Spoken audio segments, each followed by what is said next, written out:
Hey YouTube, Shinfitz here. And have you ever wondered about what kind of player you are? I know what you're thinking. No, I don't mean the kind of player all the guys try to be. I mean, what kind of card game player are you? Well, you may or may not be surprised to know that there's actually been some psychological profiles for card game players. What are those profiles? How do you find out which profile you are? And how does that information even help you? Well, let's answer all those questions right now. For those of you who are not extremely well versed in Magic the Gathering, Mark Rosewater, who is the head designer currently at Magic the Gathering, he came up with these 3 psychological profiles for card game players. In actuality, it's for Magic players, but I believe that they're universal enough to fit for almost any card game. More so Magic, but I believe it also fits for Yu-Gi-Oh! In any case, the 3 types are Johnny, Timmy, and Spike, and these 3 personality types can be found in pretty much any card game or any store, any local store that you go to. So let me go through each of the card types, and maybe you can try and guess which one you are. Okay, the first personality type is Johnny, and as Rosewater explains very briefly, Johnny is a creative gamer who TCGs is a form of self-expression. Johnny likes to win, but he wants to win with style. It's very important to Johnny that he win on his own terms. As such, it's important to Johnny that he's using his own deck. Playing TCGs is an opportunity for Johnny to show off his creativity. Most likely a combo player. So Johnny's the type of player who, you know the guy who runs like Amazonis. They want Amazon Queen out. They want to attach that one Amazon that doesn't die by battle with, or whenever you take battle damage, the opponent takes it instead and equips that one thing that makes it not die and attack directly, or attack the opponent's bigger monster, or maybe plays deck like Watts, or plays decks like Battery Man, where they try to do the Battery Man OTK. This is the kind of person who doesn't like to net deck. They want to win, but it's more important for them to win on their own terms, with their own decks, with their own combos, with their own creativity. And I think Yu-Gi-Oh! Has a lot of these kind of players who kind of want to play the rogue decks. They don't want to play something that's, they want to see the mix-up of decks. They don't want to see the same decks over and over again. And typically they don't like to play the same decks over and over again, unless it's one that they're very proud of because they maybe discovered a combo that no one else thought of, or something like that. The second personality type is Timmy. Now, the explanation Rosewater gave for Timmy is, Timmy wants to experience something. Timmy plays TCGs because he enjoys the feeling he gets when he plays. What that feeling is will vary from Timmy to Timmy. But what all Timmys have in common is that they enjoy the visceral experience of playing. They classify Timmy as a power gamer, so Timmy, I suppose, would be the type of player who doesn't mind playing what's popular. They'll play, whatever the flavor of the month is, something like that. But they're very loyal to whatever it is that they like the best or most successful to.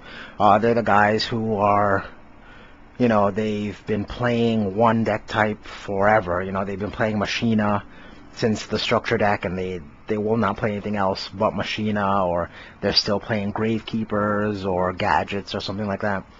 They enjoy the visceral part of it, so they find something they like. I like Gadgets, so I'm gonna keep playing Gadgets. I'm gonna keep trying to get good at Gadgets, and I don't care what else comes out later on. I'm still gonna stay true to Gadgets, or whatever it is they choose. So, yeah, Timmy is the second personality type. And the third and last personality type that Rosewater profiled is Spike. Spike may be what is most abundant in Yu-Gi-Oh, but Spike is a competitive player. Spike plays to win. Spike enjoys winning. To accomplish this, Spike will play whatever the best deck is. Spike will copy off the internet. Spike will borrow other players' decks. To Spike, the thrill of TCGs is the adrenaline rush of competition. Spike enjoys the stimulation of outplaying the opponent and the glory of victory. So typically, Spike is, the people who net deck, the people who want to play whatever's new, best, and whatever's doing whatever's most efficient. And wherever you go, I think you're gonna see spikes. They're gonna just pick whatever the best deck is, the best combos, and just play that, and try not to really try to innovate. Maybe play a deck that's the best and put their own spin on it. Maybe their own tweaks. Maybe it's only 1 or 2 cards off different. But that's kind of what Spike does. So what's the point in knowing this? What's the point in being able to label yourself and being able to label other people in your community? Well, Magic players for a long time have had these profiles, and I think it's actually taken for granted, because even though it's nothing tangible, it's a way to be able to realize, well, you know what? If I'm a Spike and I'm not really hanging around on a lot of other Spikes, then I'm not really going to step my game up as much as I need to, so I need to find other Spikes. They have that mentality that's kind of already implanted in the community. So for example, if you're a Spike and you're getting ready for a YCS or something like that, but you're hanging around all these Timmys, then they're playing weird decks with weird combos that you probably will never see in the tournament that you're gonna attend. However, if you find another Spike, then you can be able to bounce ideas off of each other, maybe copy that Spike's deck and play it rigorously, that one deck, and then maybe tweak 1 or 2 cards and continue playing that deck. Whereas if it's vice versa, maybe you're a Timmy or you're a Johnny and you're surrounded with all these Spikes, you're seeing the same deck crush you every game, and you don't want to play it. You don't want to see the cookie cutter. You don't want to see the net decks. You just want to, maybe you're more geared to kitchen table games with your friends, other Timmys and Johnnies who play those weird decks, or who play those who are loyal to a certain archetype, or whatever the case may be. And I feel that knowing what that is, knowing what you are, can ultimately help you enjoy the game more, because then it's easier for you to classify other people and gravitate towards them, so that you don't get mixed up in a type that isn't necessarily beneficial to you enjoying the game. So go ahead and leave a comment or a video response or anything saying, if you can point it out, obviously, if you're able to point out exactly what type of player are you? Are you a Johnny? Do you like the weird combos that no one has thought of? Is your deck an expression of yourself? Is it an extension of your personality? Do you want it to be as creative and diverse and different as your own personality is to everyone else?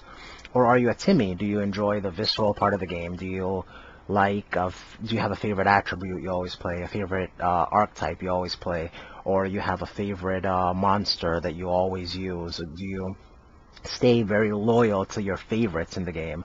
Or are you a Spike? Do you just want to be the best? You don't care what deck you use. You don't really see the point in not net decking, or as long as you're the best that you could be.